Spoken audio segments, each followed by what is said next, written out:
Okay, gents, welcome to John's workshop back in the spare bedroom. In this set of videos that I'm going to produce, I'm going to take you through on how to make the flying banjo as pictured there. This was produced and printed in last month's RCM&E magazine, and I thought it would be a good idea, just to build one. It's really cheap, really simple to build, but it would also be good for the novice model maker and perhaps to make a build for the whole club, so we could have a bit of fun if we ever get some nice weather. But the areas I think we can cover are like plan building, how to read a drawing, which is the main thing, how to extract the information that we need off the drawing and sort of interpretate the drawing, if you like. And we can go through how to make the various parts, how to glue it all together to make sure that it's square, hinging elevators, ailerons, whatever you want to call them, installing the electrical gear, servos, speedo, electric motor, etc. We can cover covering.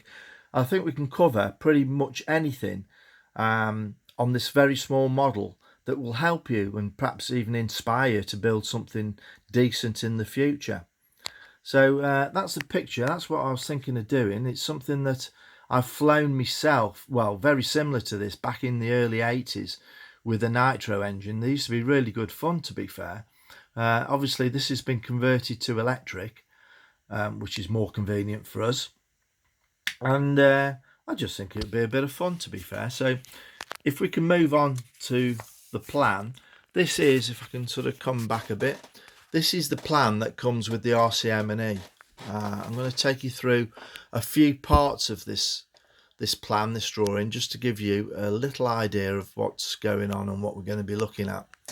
So you will notice that it's only half a plan.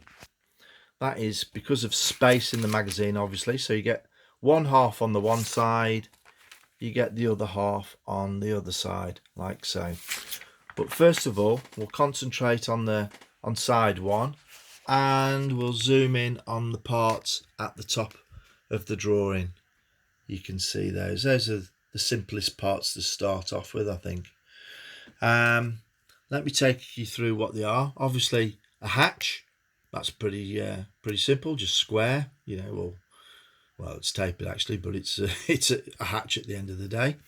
Then you've got these other parts here, look, F1, F2, F3 and F4. The F stands for former. So you've got former 1, former 2, former 3 and former 4. And below that you can see the material that it's made of. So F1, that's your firewall, and it's made out of 1/8 ply. F2, which is former 2, is made out of quarter balsa. F3 is also quarter balsa, and at the back end you've got F4, which is 3/16 balsa. So you've actually got 4 formers in the model, so nice and simple. Now if you come down to your top view, or known as your plan view, it shows you the hatch there, which obviously that fits into.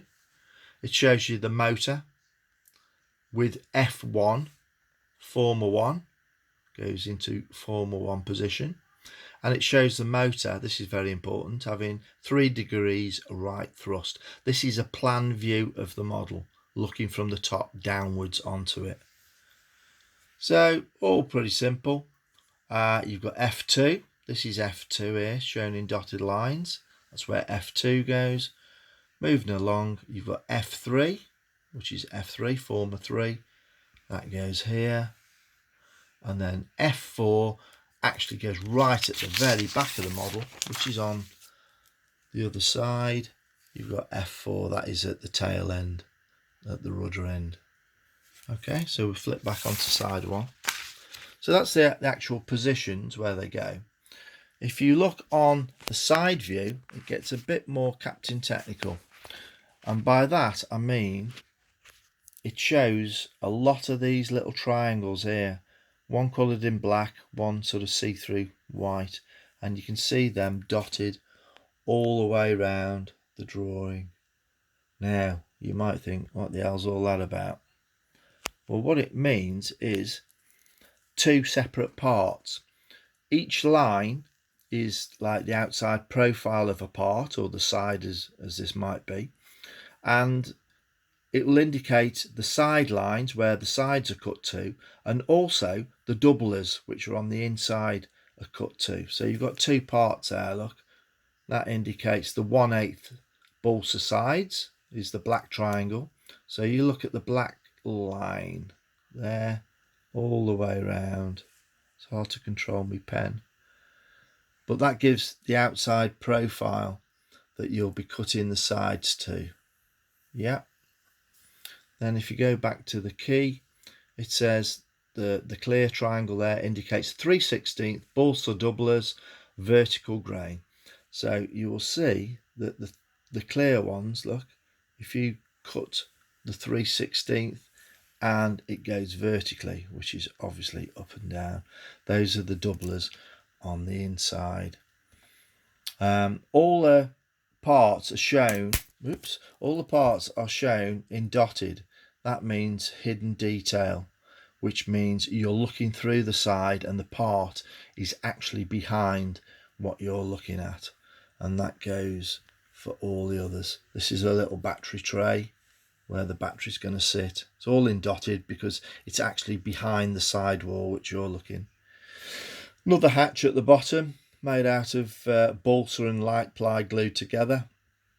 You can see two pieces there glued together to make a sturdy hatch to gain access to your battery. This is obviously a stiffener at the back on the inside of the side, just to beef it up in that area. Yeah, if we flip it over to the other side, the top part there becomes the back of the aircraft, which is in plan view, so everything's in dotted there. You'll see the servos for your control surfaces at the back, your rudder and your elevons, etc. Then it gives a little diagram in the middle on how we're going to build up that round wing out of like plank section, like so, nice and simple. And then it gives a picture of the tail and the rudder. This is your rudder, which is going to fit here on the hinges, and that is the profile shape of the rudder. So we've got a bit of sanding down to do. The top edge of the fin here is rounded off to this profile here. Yeah, shape to these sections. It's made out of 3/16 balsa. That's about it, really. Nice and simple. Oh yeah, on the top and bottom you see like a speckledy sort of piece, top and bottom. That is the planking of the top of the model and the bottom of the model. So that speckledy is showing you like the end grain of the wood, just to show you the difference. Here's another very important bit. They give you a line here. This line is the cut line. So there should be one there, and there is on the top as well. One there. That line joins the plan on this line here. That is the cut line. So if you cut this plan out, you'll cut along that line and those two lines join. That's very important because that gives obviously the length of the model, and then you'll find that all the other lines, the top sheeting and the bottom sheeting lines, will line up. So that's about it for the drawing. I'll take you through bits and pieces as we go through it. As you can see, I've got a stock of balsa wood which I bought at the weekend. So what I'm going to do is take you through the build. Hopefully it'll fly okay and I'll take it up the field. We can all have a go on it, see what we think, and possibly make a mass build if you're interested. So that's it for part one, lads. I look forward to seeing you on part two.